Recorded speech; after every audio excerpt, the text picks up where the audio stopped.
Sasabihin ko kung alam mo kung sino ako, ikaw ang hihingi sa akin ng tubig. Talaga? Tubig na nagbibigay buhay. Bakit kailangan mo pa ako kung may tubig na nagbibigay buhay ka na?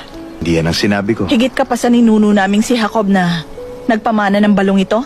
Mas mainam ang tubig mo kaysa sa kanya? Kilala ko si Jacob. Ang bawat uminom ng tubig na ito ay muling mauuhaw. Ngunit ang uminom ng tubig na ibibigay ko sa kanya, di na muling mauuhaw kailanman. Ang tubig na ibibigay ko ay magiging isang batis sa loob niya. Magbibigay ng buhay na walang Totoo? hanggan. Patunayan mo. Una, tawagin mo ang asawa mo at bumalik ka. Ipapakita ko sa inyo. Wala akong asawa. 5 na ang iyong naging asawa.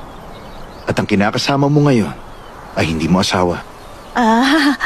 Alam ko na. Isa kang propeta. Oh. Hindi. Alam mo kaya gusto kong pumupunta rito ng mag-isa? Kasi iniiwasan kong mahatulan ako. Hindi ako nandito para hatulan Marami ka. akong nagawang mga pagkakamali. Ito sa bundok sumamba sa Diyos ang aming mga ninuno. Ngunit sabi niyo mga Hudyo na sa Jerusalem lamang dapat sambahin ng Diyos, kung saan bawal kaming pumunta. Nandito ako para wasakin ang mga harang na iyon. Darating ang panahon na sasambahin niyo ang Ama, hindi na sa bundok na ito o maging sa Jerusalem. Saan ako pupunta kapag kailangan ko ang Diyos? Wala pa akong natanggap na kahit na ano sa Diyos pero hindi ko siya mapasalamatan kung meron man. Kahit saan, ang Diyos ay